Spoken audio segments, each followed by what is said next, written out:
Words and Music is about songs, and it's about songwriters, people with stories to tell and the gift to make us believers. This week our guest is a rising star in the jazz and classical world, trumpeter and composer Josh Rzepka. Words and Music. In this case, if we believe the horn, we'll believe the song. That's good. Creative musicians follow the muse and go wherever the music takes them. Trumpeter and composer Josh Rzepka's passions are in both jazz and classical music. In the past 2 years, Josh has released 3 stellar recordings, 2 with a jazz combo and 1 with a string orchestra. No limits, no labels. Josh, welcome to Words and Music. Thanks for having me here. You've been on the scene for a little bit of time now, but you didn't start out here, and you got pretty much of a deep education in music, in both classical and jazz.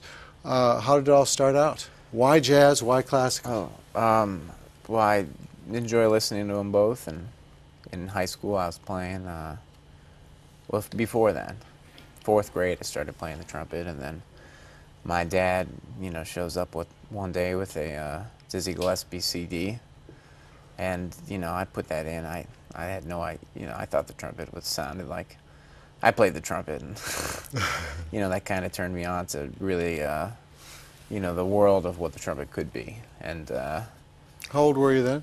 Oh, 9 years old. Oh, wow. 10 okay. years. I was 10 years old. My dad, he loves the tune "A Night in Tunisia." It's one of his favorite tunes, and I'm like 11, or it was a year or 2 into my playing, and he says, I really love this tune. I'll pay you $100 if you can learn it. I mean, that's some incentive, right? For a little kid, I was a little, and that was the first song I ever transcribed, and I listened to it, and I listened to it, and I listened to it, and I learned how to play it. And was that part of his motivational parenting technique? Yeah, I guess so.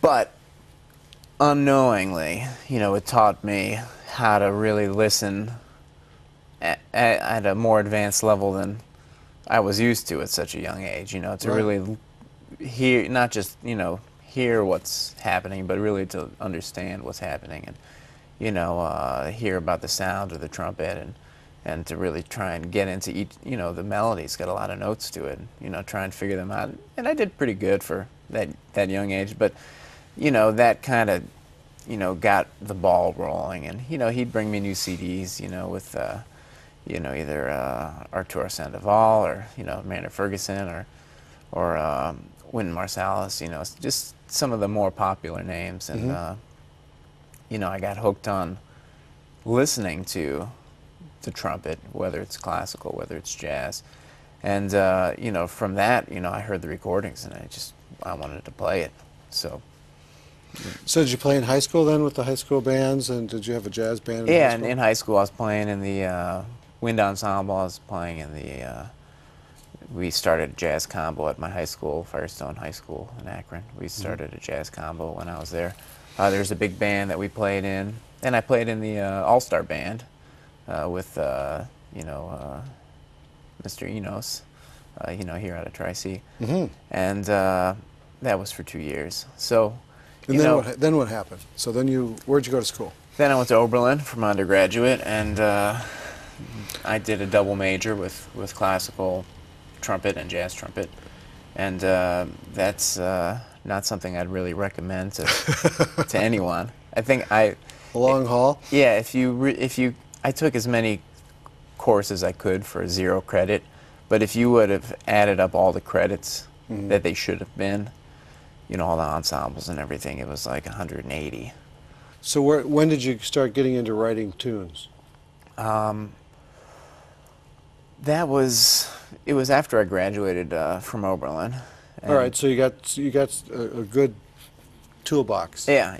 After I graduated from Oberlin, I took a year off before I went and got my master's at Boston University in classical trumpet. And during that year, I was playing gigs. That's when I really stepped into the scene. And I kind of decided one day, it's like, if I gotta get things happening, and I just decided one day, hey, I'm gonna record 2 albums. I'll do a jazz album and I'll do a classical album. And then I also just kind of decided, well, I'm gonna do originals, you know, for this jazz album. And Oh wait, I don't have any. yeah, no, and that's exactly what it was. So it's like I sat down at the piano. I was like, let's try and write some music. And from Oberlin, I had learned how to play piano, kind of by necessity almost, because doing a double major, I had 2 lessons a week. I was in orchestra 3 days a week. I was in jazz band 3 days a week. Wow. I was in a classical chamber ensemble, you know, once or twice a week. I was in a jazz small group once or twice a week. I was in all my classes. And I didn't have the chops to, like, play rehearsal after rehearsal after rehearsal and practice and learn everything I needed to learn. So when it came down to jury time and you know, having to memorize 40 tunes, Wow. you know, for my jazz jury, I'm trying to learn them on the trumpet, and you know, it's just to give me a little break from playing the trumpet, I started playing them on the piano, and then I started learning more and more and more piano.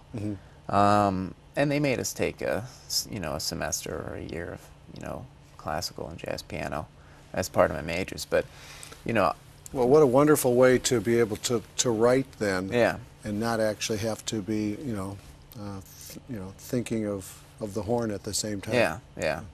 Okay, so you got a tune that you played for us in Crooked River Groove, "When I'm With You." How did that come about?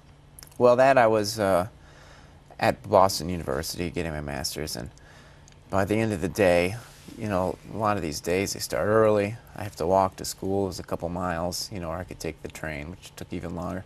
And I'd practice, I'd have rehearsals, and by the end of the day, it's kind of like, you know, more practicing and then a little bit of relaxing and, you know, doing maybe a little more of what I want to do. And which was go to sleep by that time. Yeah, but since I was practicing late at night, the building was more or less empty, and I got to, you know, go into the choir rooms and wherever, and they had these beautiful Steinways that even if you're, you know, not a great pianist, then, you know, like myself, you no matter what you play, it still sounds pretty good. A 9-foot Steinway in a beautifully sounding room is just, you just hit a note. Yeah, one note, and it's like, you know, you sound good. So, you know, it came out of me just, you know, being in this state where I'm, you know, just trying to relax and trying to just unwind, you know. And well, kind of set up the stage. Why don't you go to this beautiful Steinway in this beautiful concert hall and tell us how it came about. Yeah, well, since I'm playing, since I'm writing all these tunes on the piano, and I mentioned I'm not quite the pianist, I naturally sort of gravitate towards maybe a couple keys that I'm more comfortable with. Right. So this tune I actually wrote in B flat, but I changed it to A flat just to have a little more diversity on the album, you know. So because you're writing the album at this point. Yeah. At this point, you know, I just write tunes, and once I came up with enough tunes, it's like I think I've got something to put an album together.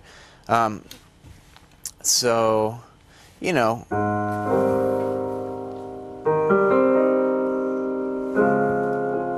just kind of.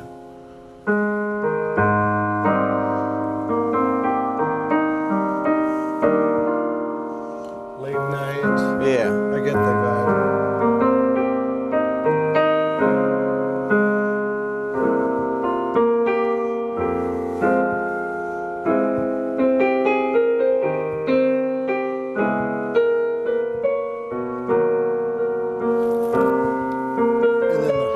And then the horn comes in. Yeah. So, you know, kind of just sitting there, and it evolved, you know, from being, you know, it took a lot of forks in the road until it got to where it got to where it is. But, you know, after you play through it so many times, then you kind of got something. Yeah. Yeah. The writing of a tune. Yeah.